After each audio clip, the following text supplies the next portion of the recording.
kita menghargai pokok-pokok pikiran itu. Pokok yang dipilih rakyat bukan hanya kepala daerah, tapi juga DPRD sebagai lembaga perwakilan daerah, wakilan rakyat. DPRD memiliki janji politik ketika akan menang. Saya akan bangunkan jalan ini, saya akan bangunkan ini dan seterusnya. Nah, ini boleh diajukan kepada gubernur, kepada kepala daerah. Tapi kepala daerah adalah pemegang dan penanggung jawab pemerintahan. Jadi program kepala daerah harus lebih utama dibandingkan pokok pikiran dari DPRD. Because the world will always change.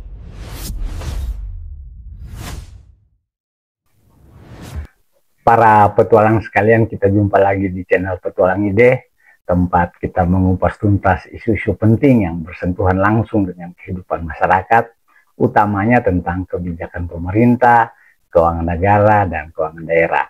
Kali ini kita akan mengupas satu topik yang sering kita dengar, tapi mungkin belum sepenuhnya kita pahami. Kita akan berbagi tentang pokok-pokok pikiran DPRD atau yang biasa disebut pokir DPRD. Dari aspirasi masyarakat hingga dugaan korupsi yang tak berujung, apa sebenarnya pokir itu? Apa manfaat idealnya bagi pembangunan daerah?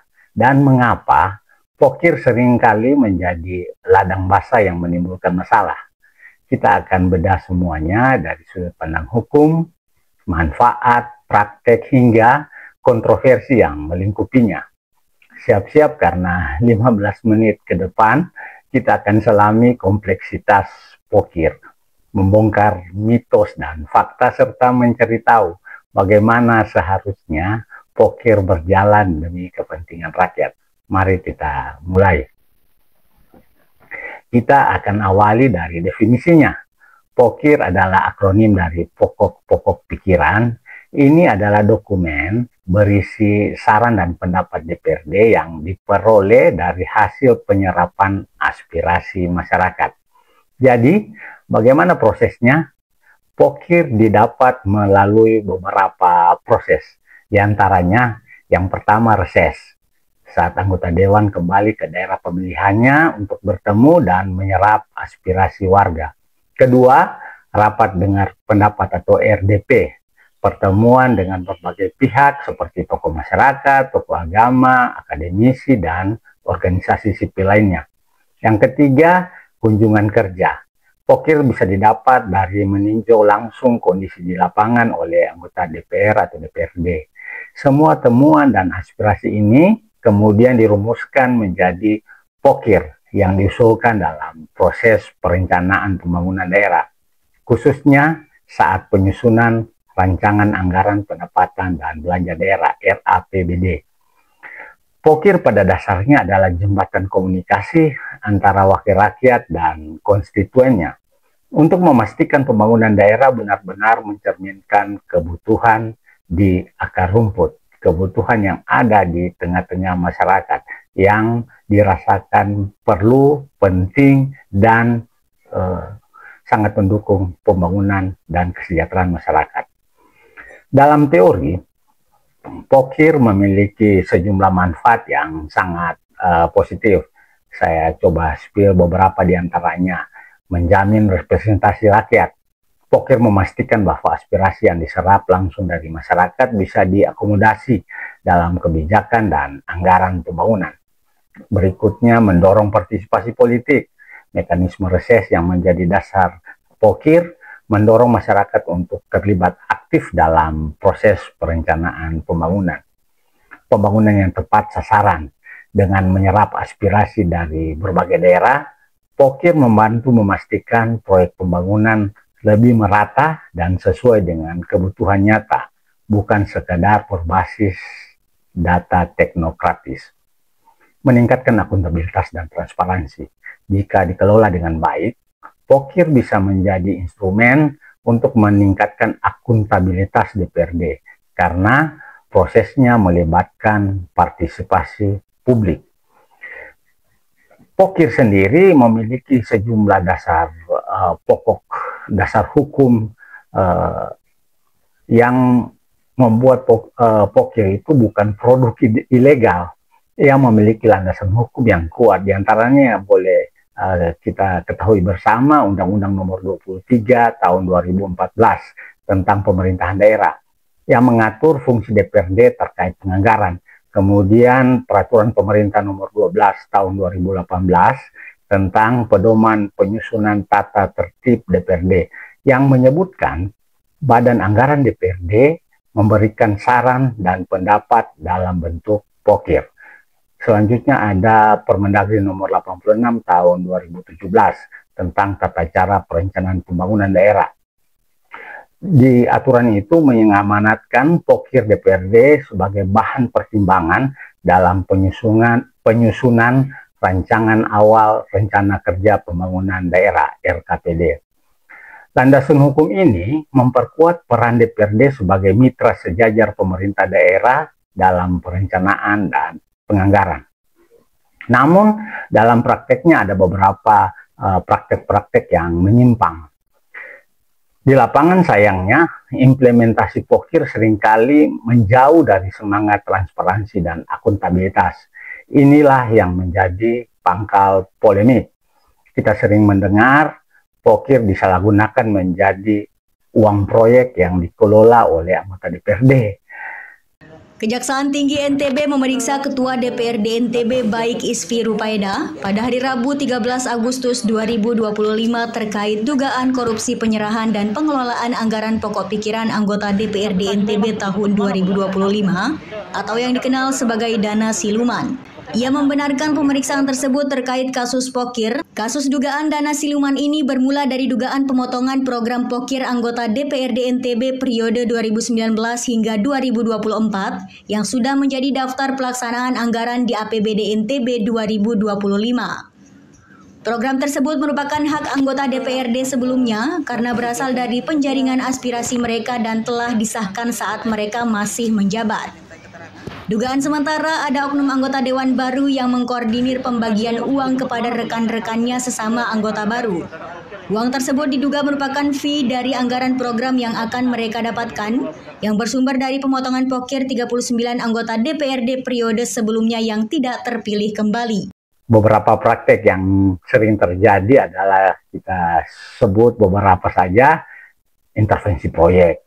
Anggota dewan menentukan teknis pelaksanaan proyek, menentukan rekanan, bahkan meminta komisi atau fee.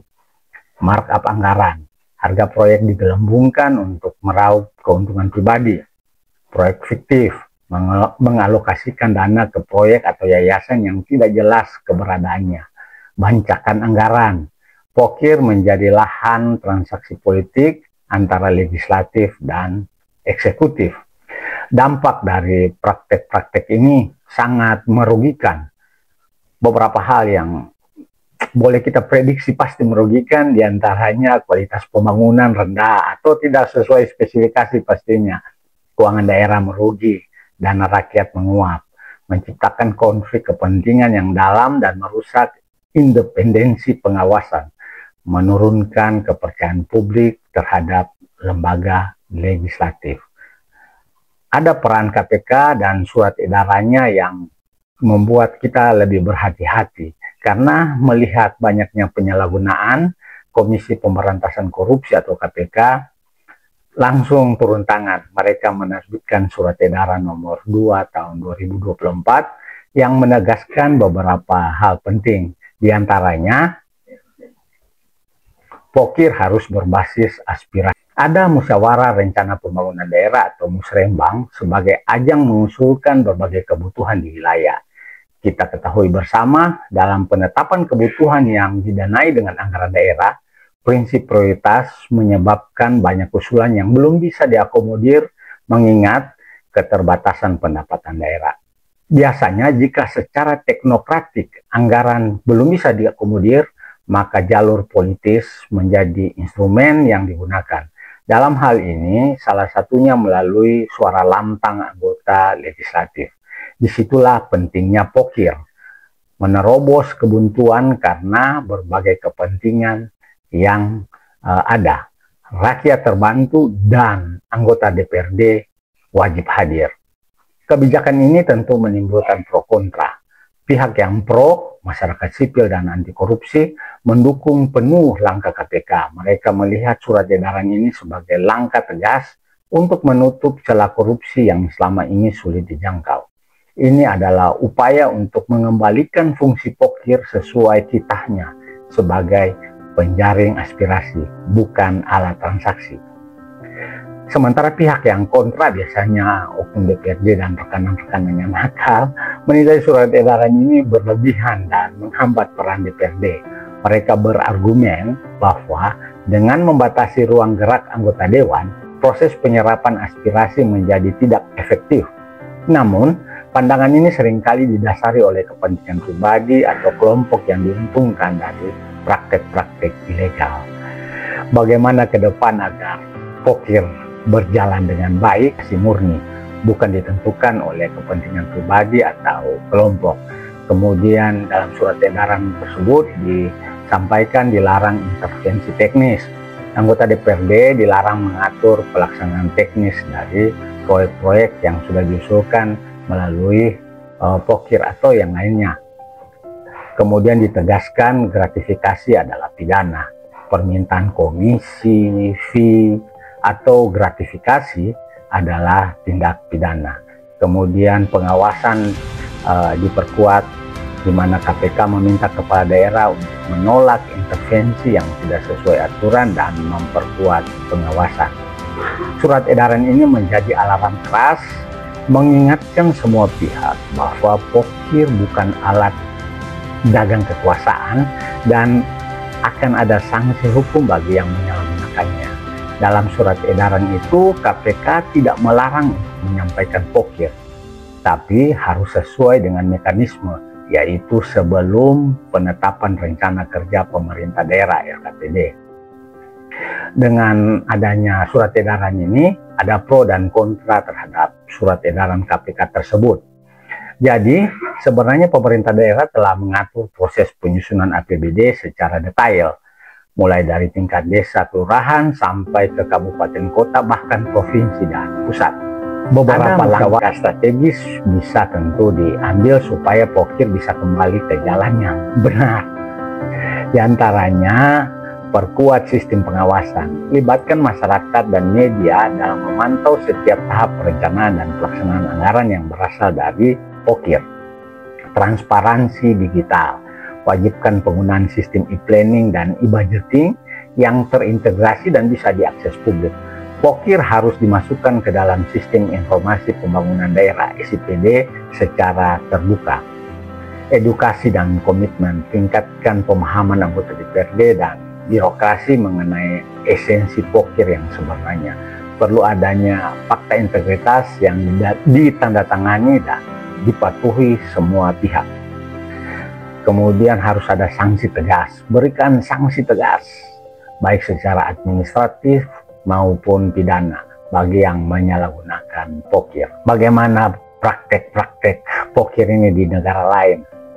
Apabila praktek seperti Pokir ini kita lihat dari negara lain, ada juga di negara-negara demokratis lain. Mari kita bandingkan. Di Amerika Serikat, anggota Kongres memiliki mekanisme yang disebut earmarks atau pork barrel spending, di mana mereka mengarahkan dana federal untuk proyek spesifik di daerah pemilihannya. Praktek ini juga sering dikritik karena potensi penyalahgunaan, namun memiliki aturan yang ketat untuk memastikan transparansi. Di India, praktek yang mirip dikenal sebagai Local Area Development Scheme. Setiap anggota parlemen mendapat alokasi dana untuk mengusulkan proyek-proyek kecil di daerahnya. Skema ini juga rawan korupsi dan tidak meratanya pembangunan. Pelajaran dari negara lain menunjukkan bahwa mekanisme sejenis Pokir memang lazim, namun pengawasannya harus sangat ketat. Tanpa pengawasan, celah korupsi akan selalu terbuka. Sebagai penutup, Pokir adalah cerminan dari demokrasi di tingkat lokal. Idealnya, ia adalah alat yang kuat untuk memastikan suara rakyat terdengar dan diwujudkan dalam pembangunan. Namun, realitasnya menunjukkan bahwa Pokir rentan disalahgunakan menjadi alat transaksi politik dan ladang korupsi. Perjalanan untuk memperbaiki Pokir masih panjang, diperlukan sinergi antara DPRD, pemerintah daerah, dan masyarakat luas.